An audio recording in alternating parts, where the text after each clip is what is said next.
A lime green tram lies on its side across the tracks next to a tunnel near Sandyland station.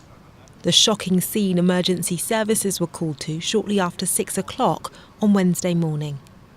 A large police cordon erected on Addiscombe Road saw 8 fire engines and more than 70 firefighters involved in the complex recovery effort, long into the night. Well, as you can see by the number of emergency services vehicles that we've got here today, part of what we're doing now is we've gone past the recovery phase. Now it's the systematic recovery of evidence, making sure that we understand exactly what's happened, working with the ambulance service, working with the London Fire Brigade as well, and indeed the borough and of course the Metropolitan Police. Local residents reported hearing a loud bang before seeing injured commuters carried away on stretchers. I was in bed, I heard police sirens woke me up, and then it wasn't until a bit later on that I saw on Facebook what had happened. I use a tram every single day, like 2-3 times a day sometimes, going into Croydon to New Addington, so it's scary.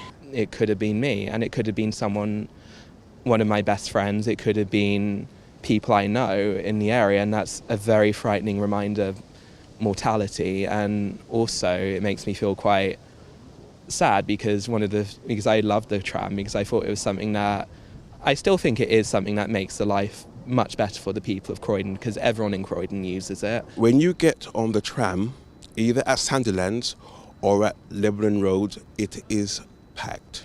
There are 2 carriages and sometimes you have to stand. So I could imagine that the tram coming from over there would have been packed with people. Initial reports confirmed several dead and more than 50 hurt, some with serious life-threatening injuries. The walking wounded and seriously injured are being treated at St George's Hospital in Tooting and Croydon University Hospital. We've had the full spectrum of injuries dealt with here. We've had minor, moderate and major injuries, and there's obviously a very good system for how we categorise patients with different injuries and how we deal with them. Those with severe injuries have been moved on to London Trauma Centre as appropriate, and those with minor or moderate injuries have been cared for as their needs have dictated.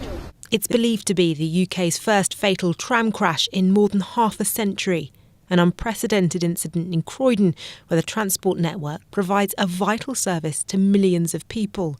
A probe into how the derailment happened is now underway. Early indications suggest the tram was travelling at a significantly higher speed than permitted. Meanwhile, the investigation and subsequent travel disruptions expected to continue into the weekend.